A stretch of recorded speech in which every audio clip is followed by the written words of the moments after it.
Yo masu ya limana ya baka jirta maratuna Kenya kawaka ko mara ko da rabate sana lako. Ashabar kafune no ru aribu qaribu ana rufu warkat shabo media. Assalamu alaikum wa rahmatullahi wa barakatuh. Ewa ko matanya no balli swan da banono mil aksi maritanya no bisit murakanya lewaga tochina. Gamna no agadu gawamati gamna uga fi arko be ko yake ko wan wali yake katille wali gale ala gale. كلمة اللي قوامتي قامنا درسي شريف شراف جبو كرا هندر عرفتو درسي في الرابيكي ولياكي كي تاي مريتي مالا دواتي راولة تولي تنسو واقين واتاسو والكبت شبو بيديا سلطة دنيا تارانتي ودو بيا خيسا بيا واللاتي في الدنيا اللي سري قبافنا تا إيراني سري درسا USA claim control of Strait of Hormuz. So mata duren dura USA akkasiteti Hormuz anatu tohata anatu harka qabechudan ibsite jirti. Presidentin USA da Trumpin akkajuutti United Statesin total control amma guturra gututti Hormuz yero amma tana keessatti nutu harka qaba jechuudhaan ibsanii jiran. Ittian Sudan President USA da Trumpin akkajanetti ammachi tohannan amma taligan Hormuz ammachi harka Iran hinjiru hala duroni dhabbad Iran jette ammoo haleellaa cimtuu irratti gaggeessinaa jechuudhaan ibsanii jiran. Haa taatu ammoo gara Iraniin oduun dhufaa jirtu Hormuz ammallee namni harkaa qabu akka isaan taateefi akkam banaminis ibsanii jirani fully Iran demands compensation to war damage and removal of USA sanction. Iran akka jettutti yoo guuturraa guututti Hormuz akka banamu barbaachise haaldureen akka haayisamni Ameerikaan fudhachuu qabdiidha. Gaajachi beetee jala sararuu qabdan fully reopen. Akkana jechuun gaa cufaa miti. So biyyoonni muraasni ammallee fi'een isaanii galfachuudhaaf baafachuu ittuma jiranii jechuudha. Ammoo markabni dooniin hundinuu achiin bahan jiranii fully reopen jechuun gaa hundaafuu akka bannu yoo barbaadan taate haaldureen nuti waa'ee siyaasaatii fi nageenya keenyaa fi diinagdee keenya irratti lafa kaayyanne qabxii jahan Ameerikaan fudhachuu qabdiidha. Teheraan wanni isiin gaafatte keessaa ta dura lola ilaa mana irra gaggeeffame kanaaf beenyaan barbaadaadha. Qabeenya kiyya kabadeef nama madaa'ee fi lubbuu baddeef gumaa fi beenyaa Ameerikaan baasuu qabdiidha. Lammaffaa akkanumatti illee maallaqni kiyyaa ka isan bira ture kanarraa qabattanii jirtanillee naa gadhiisuu qabdanidha. Sadaffaa wanni isin gaafattee lolli Lubnaanii fi Gaza irratti gaggeeffamaa jirullee dhaabbachuu qabaadha. Fi gaaldiroonni biraatis ni jiranii qabxii jaha isin galmeeffattee jirti. Muhsin Rizaal akka jirutti Muhsingaa akka ibsetti mariin ammoo Omaan wajjin gaggeessinaa jiru hawaa'ee beeytee dhimma Hormuz dhimma Ameerikaa wajjin walitti hidhaan qabu haalduree sani wajjinillee walitti hidhaan qabu qobatti irraa mari'anna waliigaltee qobaadhaatti waliin gaggeeffannaadha. So mariin nuufi Omaan jidduu jirtuu fi mariin nuufi USA jidduudhaaf gaggeeffamuu teessuuf haaldureen nu qabanne dhimma Omaan hin ilaallatu jechuudhaan ibsanii jiran waliigalatti gaafin guddoon jirtu yoo Hormuz Ameerikaan harkaa qabaatte maalii fi markaboonni hundinuu seenanii Gaza fe'atanii haalis ammoo meeshaa fide maalii fi seenee busuu dadhaben gagaafiif dandeesse. Eenyu to'ataan kan juga eenyu cufeedhaatu deebisaa ta'a. Eenyu cufee eenyutu markabni amma doonileen akkan seennee fi akkan baane godhaa jiraadha. So bikka tana gaa ifaa miti jechuudha. Ameerikaan nuti to'atee nuti harkaa qabaa Iraan ammaachi harkaan qabdu jechuun gaa markabni hundinuu seenanii waan fedhan fe'atanii bahanidha. Meegaa guyyaa muraasa kana keessatti dubbiin dhugaadhaa ta Ameerikaan jette moo ta Iraan jette waliinuu arkuu teenya. Oduu tanatti aansuudhaan Iraan akka ibsitetti markaboonni lolaa amma dooniilee lolaa Ameerikaadhaa Persian Gulf irraa guututti bahanii jiranii amma ariinee jira ammaaf booda deebi'een jechuudhaan ibsitee jirti. Iran Islamic Revolutionary Guarding Corps akka ibsutti no American warship remain inside the Persian Gulf. Markabni lolaa Amerikaan tokkollee amma dooniin lolaa Amerikaan tokkollee naannoo Persian Gulfitti hin hafne hundi isaaniitu yaa'anii jiranii ammaaf booda deebi'anii jiranii amma ari'amanii jechuu ibsate. Dubbataan RGC dha Brigadier General Hussein akka ibsutti ammoo lola beeytee lola guyyaa 40 amma lola Ramadaanaa kanaan booda markaboota naannoo san turan amma dooniilee lolaa naannoo san turan kan USA dha guuturraa guututti of booda deebifne amma ariine amma ammoo akka dheessan goonee jiraadha. Gaa akka walii yaadannutti markaboota lolaa gurguddaa darzanaan lakkaa'amu naannoo sanitti Ameerikaan bobbaafattee turte aircraft carrier fi akkasumatti destroyers fi gaa logistikaa fi waan adda addaatiif markabootatti itti fayyadaman hedduudhaan naannoo san turedha. Amma immoo hin jiranii jechaa jirti Iraanii. Gara Ameerikaa irraa ammoo wanni irraa raggaasifannee amma irraa hubannee jiru. Akka jiraaltichi hunjuutti Iraan misaayila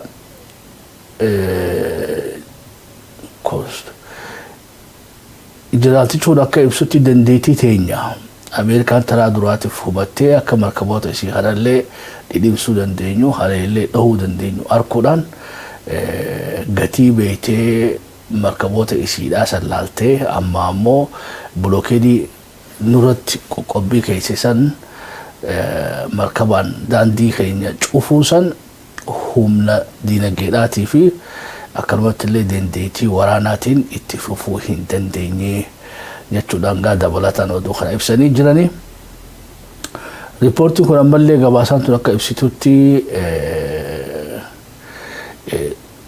this reporting mission included protecting USA force and enforcing naval blockade. Soga bobbaan beeytee qoqqobbii san tiksuudhaatii fi akkanumatti illee aseetiilee qoqqobbiilee diinagdeedhaa san amma qoqqobbii bahara gubbaadhaa tiksuun tokko waan tiksituun san ammoo waan biraa fetammaas ka tiksituun. Aircraft carrieriin yoo enforce ka godhu taate destroyerii ammas deebi'ee fi markaboonni biraa dooniilee xixiqqoon biraatis markaboota gurguddaa kana akka beektee hamtuun isaa irra geenyee tiksuu qaban.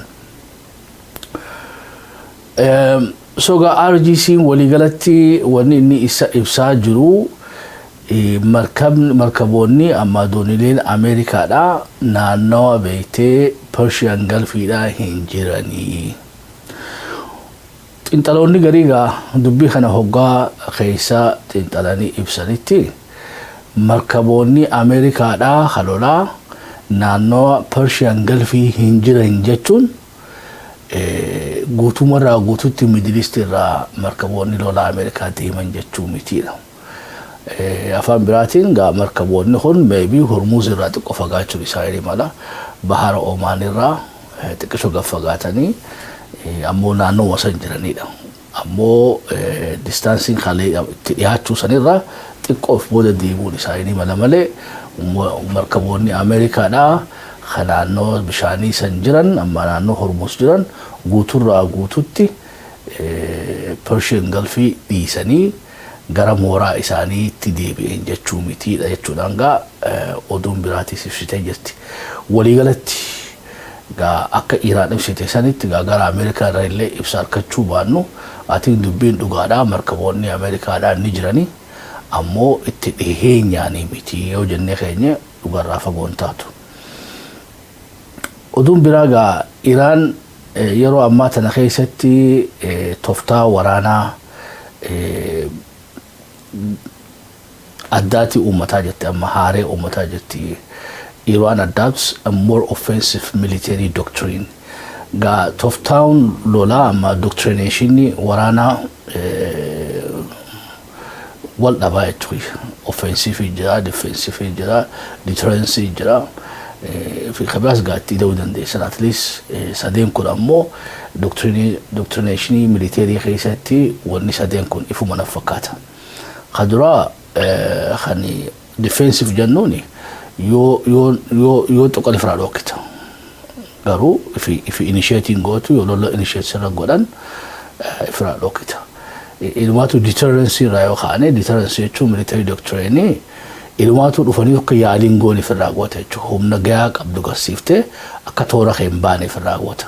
Akkasitti dhaggaammanne akkuma gara keetuun laallee amma gara keen sochoone humna gahaa qabdu garsiiftee yoo kana xuuxu taate tarkaanfii akkanaatiin sirratti fudhadhaa.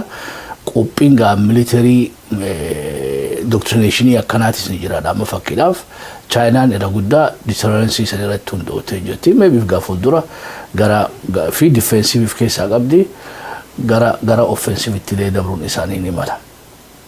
Iraan ammoo deterrence sanii gaan qabdu.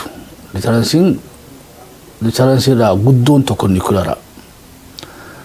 Because biyya nuclear qabdu tokko waan biraatiin beekee sodaachisuu hin dandeessu. Waan biraatiin beekee akka isaan sirratti dhaggaamman hin gootu. Nama nuclear qabu nuclear akka isaan hoggaa agarsiifte. Nama beekee F-35 qabu atis yoo waan F-35 amma waan isaan gitu yoo qabaatte. Yoo maal jettaniin taankii Abrahaam qabaatee beekti takka atis taankii Abrahaam sana maata saniin gitu yoo qabaatte. Hoggaa deterrence jaaniin. Biyya nuclear qabdu tokko ati yoo nuclear hin qabne gaappiin sanii deterrence guutuu san qabaachuu hin dandeessu.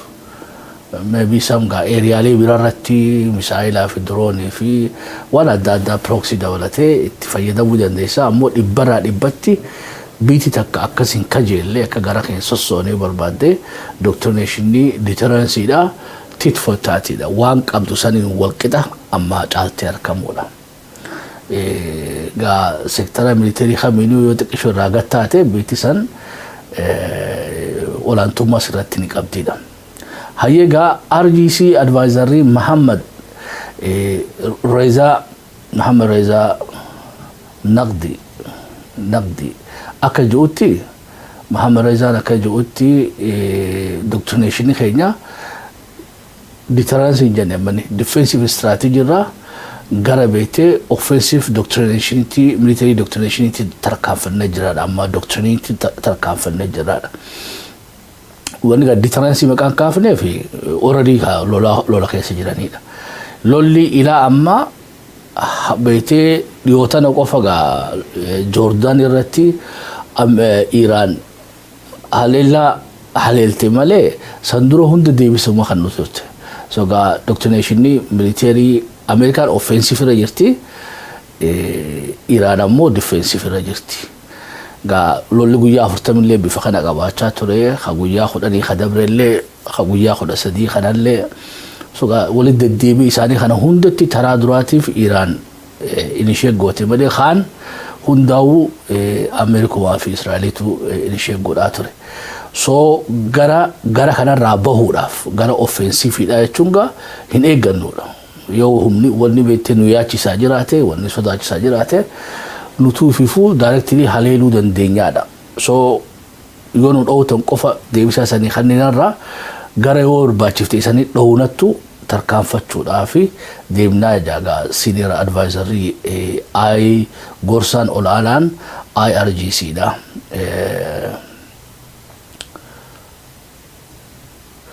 Ga kanaafillee ga qophiilee barbaachisu hundaahu godhaa jira. Fakkiidhaaf wanni haareeni offensive doctrine military doctrination kana keessatti dabalatan keessa operations beyond Iran's national border. Ila amma yeroo ammaa tana keessatti daangaa ofii keessa ta'anii ofirraa dhookaa jiran. Ga proxy Houthi fi milishaa Iraaqii fi Hezbollah haa ta'u malee daangaa ofirraa bahanii ga lol keessa jirtu jechuudha. Amma immoo wanni Muhammad Reza wanni jechaa jiru ammachi Iran keessa taa'uun nu barbaachisuudha. Amerikaan Kuwaitirraa dhuftee kan dhootu taate Kuwaituu seenuu qabnaadha. So dandeettii Kuwaituu seennee Amerikaa dha'uudhaa san uummachuu qabnaadha. Dandeettii United Arab Emirates sanuu seennee dha'uudhaa, Bahrain seennee dha'uudhaa, Gaabiitii Qatar seennee dha'uudhaa, Saawudii su barbaachifte seennee dha'uudhaa san uummachuu qabnaadha. Hungaa opereeshina beekte Grand Force dhaatii fi Air Force dhaatii fi humna baharaa dabalatee wanni Iran jechaa jirtu amma achi an taa'ee isan hin eeggadhu yoo barbaachisaa taate yoo beektee itti amanne opereeshina beyond Iran national border irraa illee alatti tarkaanfanne haleellaa sanatti gaggeessuudhaaf haalduree keenya xumurachaa jirraadha. Gaa doktoreenii haareen kun wanni inni beektee karoorfatee amma imaammatee maal yoggaannu so gara deterrency reefuu sanitti deebi'aa jirra amma. So wanni amma Iran jechaa jirtu ani firraa isan dhokuu qofaa miti isanii haleeluun jalqabuu deemaadha. Akkana jechuun dhaabbadhaadhaadha loluma amma jettan kana keessaa bahaadha. Yoo lola amma keessa jettan kana keessaa bahuu diddan ammoo akkuma duraanii sanitti hin taa'ee hoggaa isan na dhowutan qofa isan dhowuu miti ifiifuu anuu isan dhowuun jalqabaadha. So deterrency lola dhaabuudhaa kan short termiidhaa ta'uu fi danda'a. Deterrency bifa hedduutti haa'uu dandeessan level hedduutti. Kan ultimate deterrency nuclear meeshaa nuclearaa qabaachuudha. Yoo meeshaa nuclearaa qabaattee biyyi biraa sin kajeeltu sin ilaaltu North Korea amma namni hedduu fi tuttuquu hin jiru jechuudha. Maaliif waan full deterrency san qabduuf. Iran ammoo wanni isiin godhaa jirtu gaamma akka leverage-itti dhiyeessaa jirtu yoo barbaachisanii seenaa'uudha waraanaanu.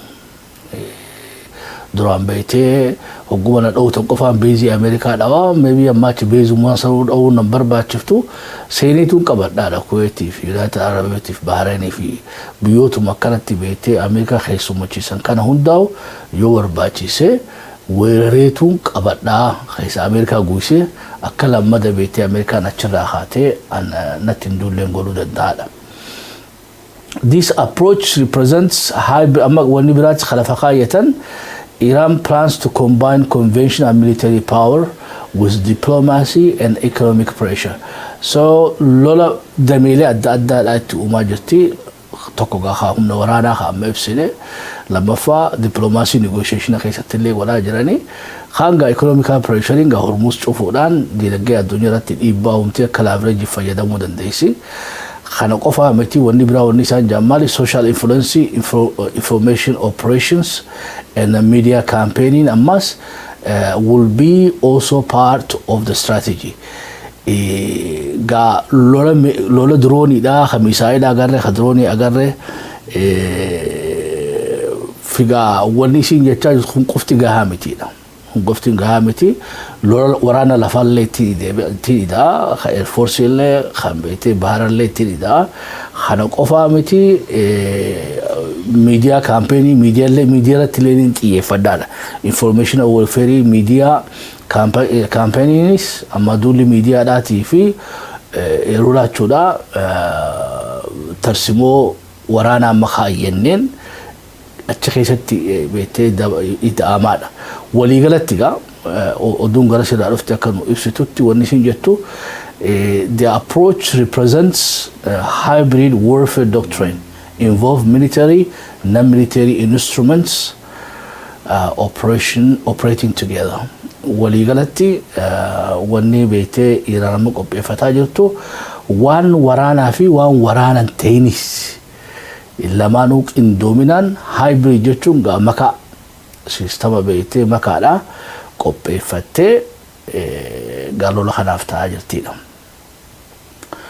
Odun teenya tasadaffaa ammallee odoo Iran irraan bahin Iran reported Road 3 missile and nuclear strategy. Oduu tanagaa xinxalaa beektee ex CIA kan ture amma CIA keessatti ofiisara kan ture Scott Rifter akka ji'utti xinxalli isaa wanni inni ji'u Iran missile road 3 amma road 3 baaftee jirtidha. Road 3 kun maali yoggaa jenne missile long range dhaati ila Awurooppaadha ni dhaqqaba ilumaatu potentially amma possibly akka inni kaayetti even USA uudhaan qabuun isaanii badhaadha guututti illee toobaatu haga tokko gara beektee baatiin taatu gara isaanii anjaa'een misaayilli kun lafa haga takka ta'an USA illee dhaqqabuu danda'a shakkii takka malee ammoo Awurooppaa ni dhaqqaba hanagaa yaalii gootee jirti yaaliin isiillee isiidhaaf milkaa'ee jira Road 3 long rangeidhaa fi kana qofaa miti dandeettii nuclear headillee baadhatee deemuu danda'u jechuudha yoo Iraan kan nuclear tolfattu taate nuclear egaa wanni irraa jalqabanii uranium yeroo keekirraa tarkaanfatanii enrichmentitti darbanii enrichment irraa gaa ifaa fi waan adda addaadhaa centrifusion ogaa kana irraa oomishatan booda by producting uranium jira jechuudha enrichment so hamba beetee uranium dha eega humna insana irraa oomishatan booda haafu kana ammoo gara weapon grade tarkaanfachiisuudhaaf enrichment godhuu qabanii enrichment kunis yoo percentii hodhan diidamii gatee waan akka raajiidhaatii fi waan beetee wallaansa beetee kaansaraatiif itti fayyadamanii achi bira hunnaan ammoo gara weapon grade'itti 60 geenyaan potentially weapon grade'idha 60 bira hunnaan 90 seenaan soga already nuclear arra Amerikaa fi biyyoonni qaban san boombii sadarkaa san ittiin oomishachuu dandeessi so hoggaa oomishte qofa boombiin gaa bifa lamaan deliver goota tokko misaayila irratti teetii misaayilli sii geessa tokko ammoo akkama lola addunyaa lammaffaa irratti biituudhaan fuudhanii darbanii jechuudha xayyaarri geessee wal irratti darbe Japan irratti jechuudha so amma xayyaaraan deliver goota geessita darbita amma ammoo misaayilaan so Iraan amma gaa Road 3 kun kan misaayilaati jechuudha wanti deliver goote qopheeffattee jirti gaafin biraa gaa kabeetee Scott River kaasu jirudha Iraan maaliif kana qopheeffachuun barbaachifteedha amma oduu Iraan dubbatte keessatti Road 3 qopheeffannee potentially Awurooppaa fi lafa fagoo deemuu danda'aadha lafa fagoo kajuusan USA jechuun ni dandeenya akkanumatti illee wanni inni baadhatee deemullee khasaaraa ammaan dura namuu hin arkini fidaadha so hin jenne beetee nuclear achirratti fiinee isan haleellaa doon taane khasaaraa ammaan dura isan hin arkin isan irra geessisuu kan danda'u san qopheeffatee jiraadha amma gaa interpretationni oduu kanaa kan Scott River lafa kaa'e maali wanni jiraagaa wanni khasaaraa guddoo akkasii fiduu danda'a yoo nuclear tahin maaltu jiraadha dhimma nuclear Iraan ni qabdi moo hin qabdu kan juusan dura wanni biraa ka ibse wanni tun hundinuu lafa jala jirtiidha facilitiin beetee nuclear kun lafa jala jira dhufne dhawne jechaa jiranii centrifuge fi beetee wanni achirraa harkatan uranium kun hundinuu lafa jala jira ilaa ammatti Ameerikaan harkatti hin galfanneedha akkatti hin galfannee dhaweeyyatti dhahiinsi sangaa beetee dhugatti maal miidhee wadda baafachuu hin dandeenyedha uranium sangaa akka Trumpin jetti nuclear dustitti jijjiiranii jiranii dhukke amma daaraa fi daahuu godhanii jiranii akkas gooneedha daaraa sana ammoo hammaaraan haafidaa jechuu ture wanni Trumpin nuclear Iraan daaraa goonee jira daaraa san nuu qabdiidha Scott ammoo wanni jechaa jiru akka inni itti kaa'egaa xiinxala keenya kaa'ammaa duraa wajjin wal fakkaata wanni inni jechuu jiru jecha beetee leebilii godhee jira nuclear threshold state nuclear threshold stateini nama beetee waa hunda qopheeffate threshold jechuun gaa waa hunda walitti qindeeffatee jira scientistoonni ready meeshaa ready uranium ready waan ammoo yoo barbaachifte sa'a muraasa keessatti walii hidhan Iraan bakka san geessee jirtidha. Nuclear qabdii wayite nuclear qabdii odoon taane qabaachuu dandeessidha. Inni fadhin malee gaa waan wayite lola keessa jirtuuf of dandamachiisuudhaaf nuclear alatti lola kana gaggeeffachuu barbaaddi Iraan. Carraa akka Japan san akkasiin mudanne wanni isiin feetu isas nuclear fayyadamina anis walitti hidhee nuclear san garsiisuudha.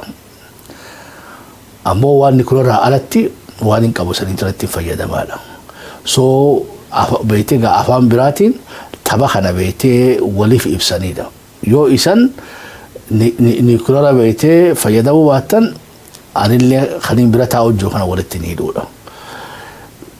Gaa akkani gaa comforti namaan kennu jechuudha Ameerikaadhaaf maaliif hoggaan jenne Iraan nuclear hin qabdu jees labsuu hin danda'u. Ni qabdii jechuus hin danda'u because Iraan hin tolchine hin fixanne. So ambiguity san keessa gaa waan beete burjaajii san keessatti calculation Ameerikaadhaa keessa jirti addunyaattis ni qabdi akkan jenne hin fixanne hin qabdu akkan jenne bira taa'u jirti. So toftaa ajaa'ibaati jechuudha. Ammoo yoo isaan qabeetee nuclear fayyadamuudhaaf qophii ta'an amma ibsan amma shakkite isiis nuclear isiisan walitti hiite qindeessite garsiifti takka ammoo yoo isaan darbatanis deebisaa kannitiidha. So biyya nuclear hin qabne odoon taane Scott Rifter biyya nuclear ammaaf qabaachuun feene ammoo qabaachuu dandeessuudha. I think when it perfectly in ibsisani. Rifter argues that Iran is rebuilding strategy deterrence and moving towards becoming a nuclear threshold state. So toftaan akka Rifter juuti toftaan beete Iran akka tarsimoo lafa kaayyette ultimate deterrence san uummachuudhaaf waan barbaachisaa san qopheeffattee nama walii hidhuuf sanillee qopheeffattee teessee threshold nuclear state akka Ameerikaan isii beektu eega goote booda yoogaa kana hunda booda isaan ammoo muratanii itti deeman taate gaa ultimately meeshaa waraanaa san gabbaaftii jechuusiis nuclear siisan tolfatti kana hunda gaa tolfachuun qofti nama sodaachiftu tolfachuun qofti addunyaa sodaachiftu maaliif yoo nuclear tolfattee akkatti deliver gootuun qabaatiin basically bomboo mana sii teessu jechuudha. Yoo ammoo delivery systemii lafaa qabaatte now beete fully weaponized qofaa miti beete usable jechuudha waan dalagamuu danda'u gaa road screen one significant ta'uuf kanaaf jechuudha.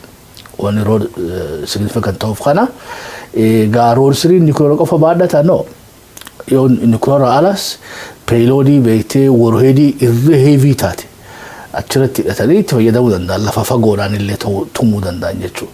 So waan beekte ilaamaa qaban konfishaarii fi sijilii fi imaadii fi Haji Qaasimii fi eegas illee eenyu Hassan Nasrallah fi kana hundatti additional arsenal military arsenal uummatanii jechuudha. Road screen gaa imaama ta'aaf jechuudha hangafa amma ammoo guddicha muummee beekte misaayila isaanii ta'adha road screen gaa oduun gara beekte misaayila haaraa fi tarsimoo nuclear threshold stateidha tana fakkaatti. Oduun biraa gaa torbaan kana bal'inaan dubbataman keessa ammallee haasa'umaa jiru keessa Turkiyaa fi Saudi Arabiyaa fi Pakistan defense pact uummatanidha.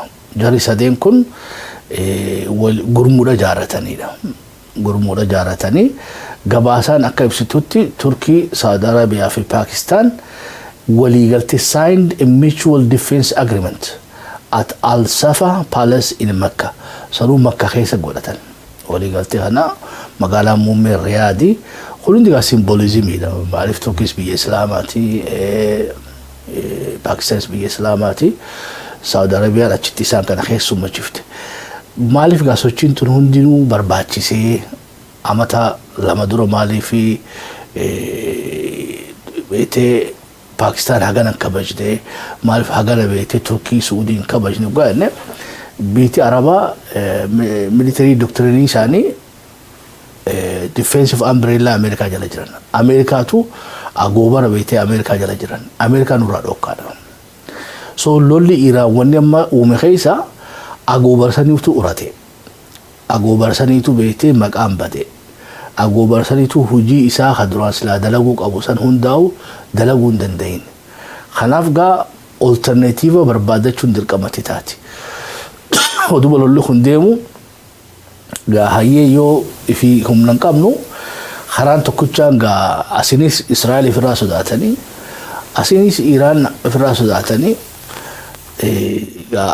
American wani barbadani Israeli sin unura dokitida qamni biralleyo khanu dufu taate unura dokitida even biya khaysa yo umaninu fincile unura dokitida so ga wasadi gurguddo beete moslaki woni sadentunga tabralleti dawlan deysani one major taate isani firaso datan akka national security saniti woni san sodat firaso datan kaysa taka Iran tan Israeli sadafan beete public uprising ida woni biraga fago factorota saden kanao American ga traditionally ega turte Israeli na midura qabatur isida Iran ga sadarka beete dila biyaraba hanalle mito mumageyse male amanduran turre mali sini soda America da qabti ga khurwan fashalay juruf wali galten kun wan pacting kun fashalay juruf ga alternative bra barbadachu isanif barbachi sada bikitti godano sawgaayne makka malif makkatti beete teeso kana godu isan barbachi sawgaayne ummata isanitif confidence khadno barbada kunu مولي أمريكا لون برباد شفتوا أمريكا لون رابو يتجاهتني منو تيما سوت أمريكا في الرابافنا سو خراب راتيس بيكلو أمري أمريكا ليريسو لافتشتي يو خنا جلت أمم أمريكا خايتني خنا أمة تجسسن سو قبل كارا لاماتي شخص تكالس أمريكا جلاب أمريكا نيس وني جانين يو نو إيجي نو نخونو خنا من نو إيجوني كابنان سو أمة سانيتيس باكتي بيته سدين كندا سعودي باكستان في تركي مكة تقول أني قاسسني بيوت إسلامات في بيوت عربا هنداو سعودين كنوا بيتي أمريكا جلاب لسومته والنسان بيتي قاسسوا بربادا كيساي هم كنا قا وليج خلجلت قا تبراتيش تاني بيخوك أبن خيسا مالي في بيتي سدين تنولي دفتي مال قبنيدا بيتي سدينو qualification أتا قبن فكذا تركين ميشا مودرني تاتي هم شو دنيس دروني آتاتو تانكي آتاتو وان ميشا دا ميشا quality قبتو تلولا جيرو دنيس أما لولا بيتي أذربيجاني في أرمينيا دا ميشا واني دا جيجيري ميشا تركي دا جيجيري لولا even بيتينيا خطي PLA في خبيته بي داتو أما متوما فدرالا داتو ميشا تركي دا جيجيري سو ميشان تركي دا game changer خنافوغا دنديتي potential ميشا أميا هو مشولا تركي دا تركا قفا خنقود ودافغا بياماس فاينانسي غوتو سامبر باجيس خنهندو مشولاف بيا بيتي مالكا قبتو بيامالي بيتي دبلوماسي داني اللي لافريجي الدنيا قبا قبتو سو سعودين global لافريجي سيداتي في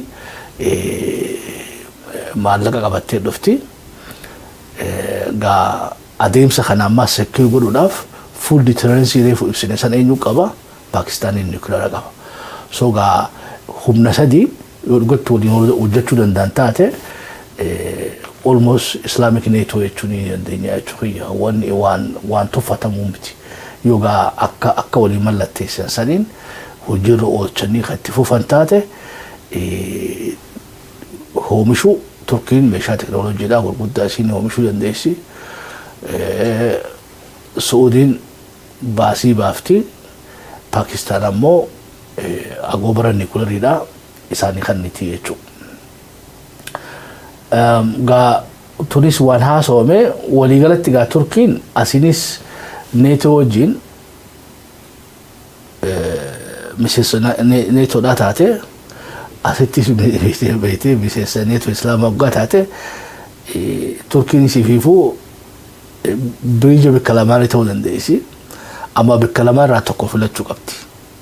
Bakka lamaan irraa tokko filachuu qabdi. Gurmuu kaleessa isin keessa turte sani hoggaan isin gurmuu biraa ijaarratte oni hayyaman moo ni dhiisan kan jiru ati eventually waliigaltee kana maal faadhaatu dalagamuu ta'an laalamte egaa wanni tun deebitee daarektii Ameerikaadhaa fi akkanumallee miseensa naatollee amma neetollee ta'anii irraa haasa'uun isaanii fuulduraaf dhimma kanarratti hin oolu. Gaaffiin guddoon jirtu gaa isaanuma sadiitti hafamoo muballisaniiti biyyoota musliimaa hundaa'uu dabalachuu ta'aniin gaaffiif dandeesse. Gaaffiin very interesting taate ammoo Iraanoo kan akkamiin ilaaltiidha. Akka Abbaas lafa kaayatti nuti waan irraa yaadda'uu hin qabnudha. Pakistaan, Saawudii fi Turkiin waliigaluu isaaniitiin nuti waan yaadda'uu hin qabnu jechuun isaanii waliigalteen tun nuufii mitiidha. Garuu gaa waliigalteen tun nama hundaaf. So akkana jechuun Iraan wanni isin jechuun jirtu waliigaluu keessan nuti aan gammachuun itti qabaadha. Akkana jechuun yoo isan keessa Ameerikaan dhuftee kana dhowutu hin taane aan waan isan dhowuuf hin qabudha. Kanaafuu waan yaadda'uuf hin qabudha.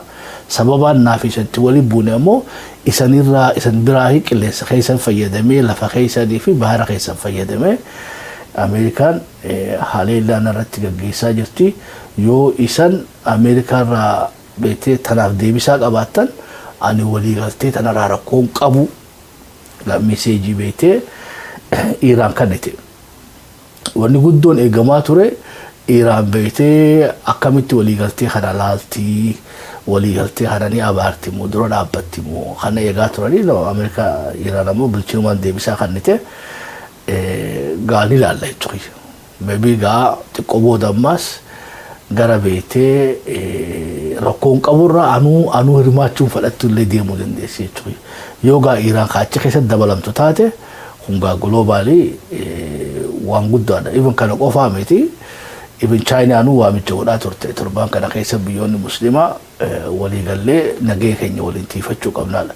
So gaa kaampii tanatti Iraan yoo seente game changera, Chaayinaa yoo seente game changer, Raashiyaan yoo seente North Korea seenaan game overidha jechuudha warra beektee neetoodhaatiif because biyyoota nuclear qaban Chaayinaa keessa jira, Pakistaanii keessa jira, Raashiyaa keessa jira. So alarraa'oo nuclear afurii jira jechuudha. Pakistaan, Raashiyaa, North Korea fi Chaayinaa. Nuclear afuriitu gurmuu tanatti dabalame. Potentially Iraanis yoo katorfattu taate, even Saudii fi Turkii irraa tokko katorchan taate, at least biyya nuclear 5 fi 6 gurmuu waggaa taate naatoodhaaf gaa heavy weight ta'uun isaanii ni mala jechuudha. Oduun teenya gaata gama xumuraa deemaa jirra. Oduun biraa Suudaanii.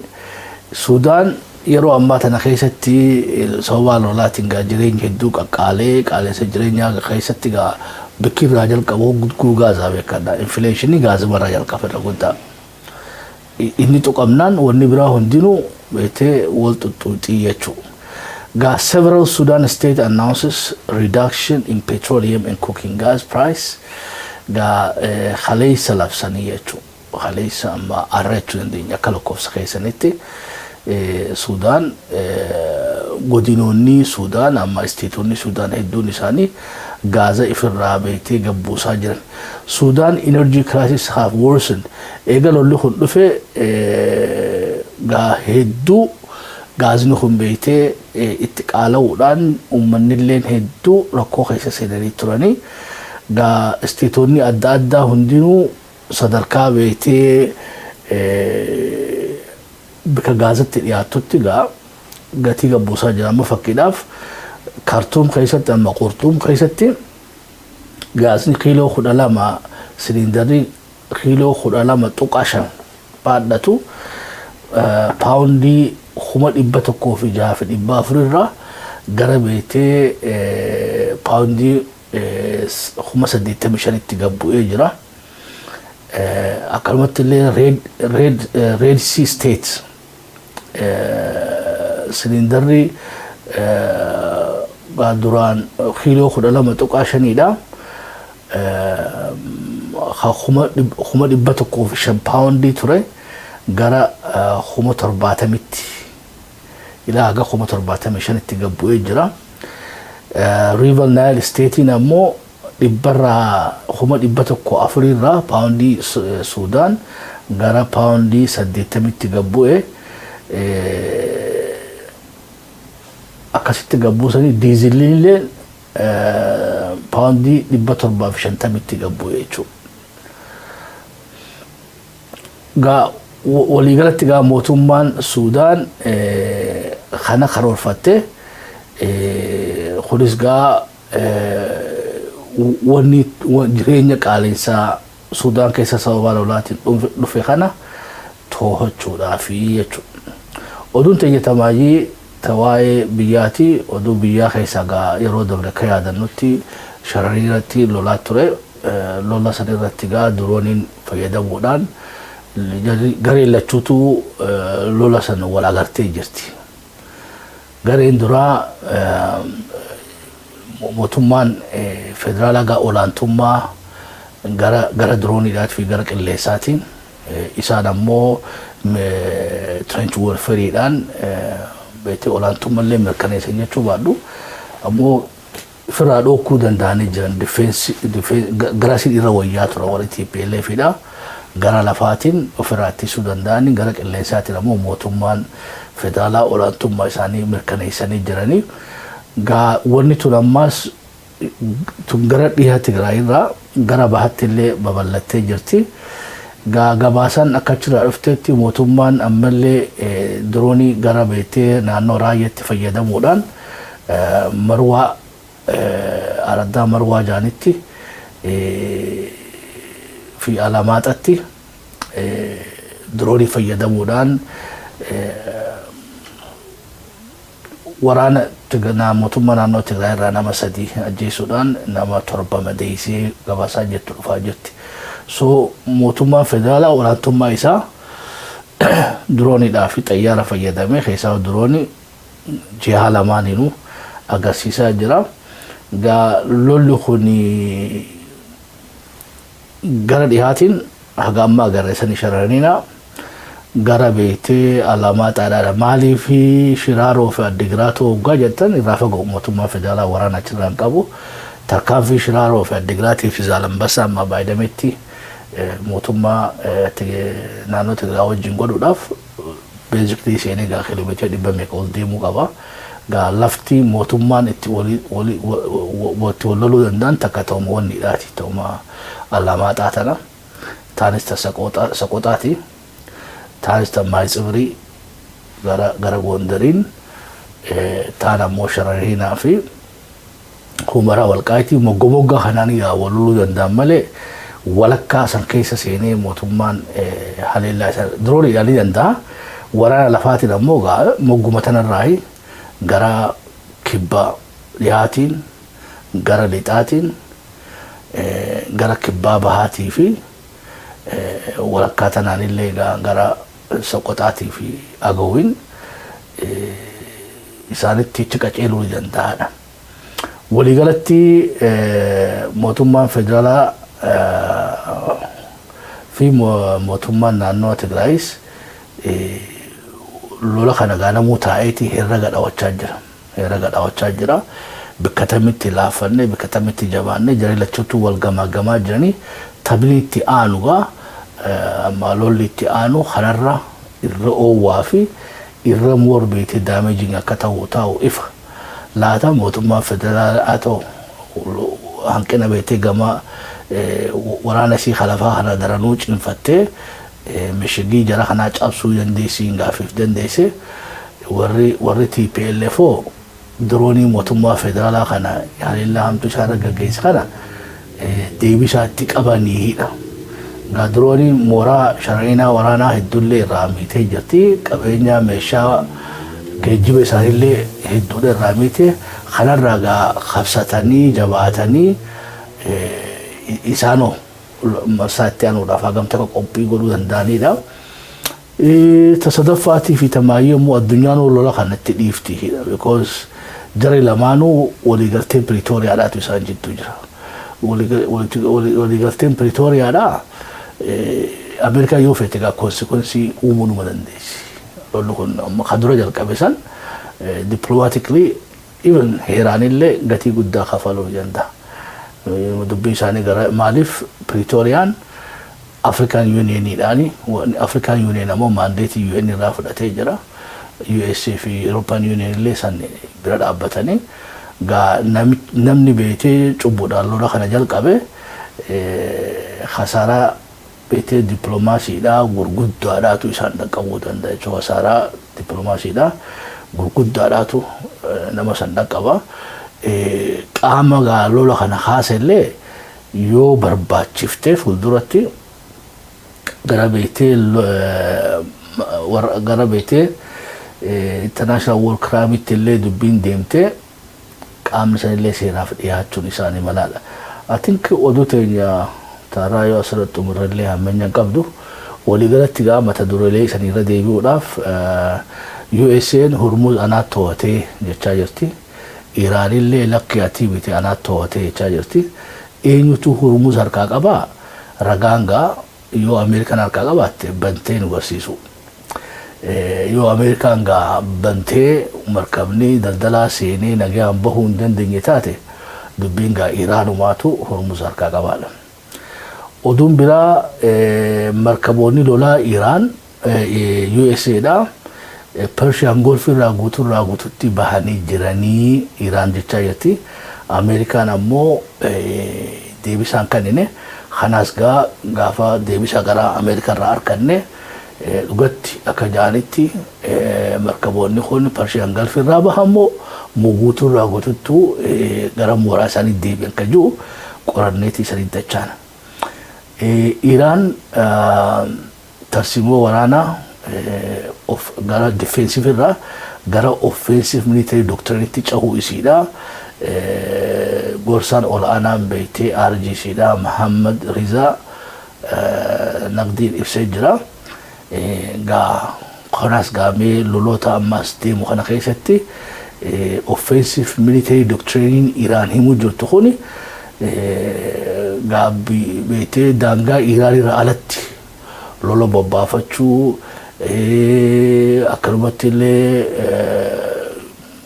social media military مالي media campaign في تسمو أدادا hybrid warfare doctrine خناقا وجيدت يوغا بابا ولين وركوتين أكاقا سكوت ريتر سكوت ريتا قبا ستي إيران مسائل رود سريجو طرفتي جتي مسائل لخن أوروبا في أكمة اللي potentially USA اللي هذا تكون أكابو نساء نمالا مسائل لخن long range توقع فدون تاني nuclear warhead اللي بعد تشون يندايتشو دانغا قباسي إذا يرو أماتنا كيستي بيا نيوكليرك أبتي جام تودون تاني بيا نيوكليرك أباتشو دنديسو nuclear threshold state jechuudhaan gaa leebilii san kanneefii jira tanaa saganaan bira hunna waliigalteen Turkiyaa Saudi Arabiyaa fi Pakistan beetee waliigaltee itti sarratti waliigaggeessanii jiranii laata gaa humni sadeen kun teknoolojii meeshaa oomishuudhaa Turkiidhaa maallaqa Suudiidhaatii fi nuclearii Pakistan walitti dhufuudhaan akka jaansanitti gaa gurmuu cimtuu akka naatoodha ta'uuf ta'a kan jiru neetoodha waliin arkufteenya Suudaan Gaazaa makiinaatii fi Gaazaa nyaatatti hojjetan gabbuustee jirti gatii isaa lolli raayyaa fi sharariina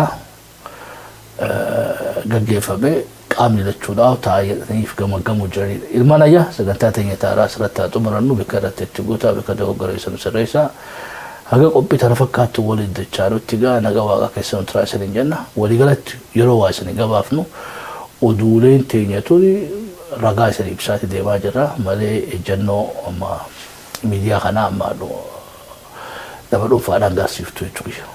Xiinxala ragatti hundoone miidiyaaleen addunyaa waan jaanii fi analistoonni waan jaan qaban sanii dhiyaanna sanii ala nuti Ameerikaasii miti nuti Iraaniisii miti lolallee beetee wara lalisuullee miti ilmaatu akka fadhii keenyatti hatattamaan qaamni wal lolaa jiru kamuu ka biyya keessaa jiru ka biyya alaatis ta'anii gaazexeessatti mari'achuudhaan rakkoo fi hiikachuu qabanii an kan nagaa mi'aawaan sagantaa keenya xumuranna galatooma. Thank you.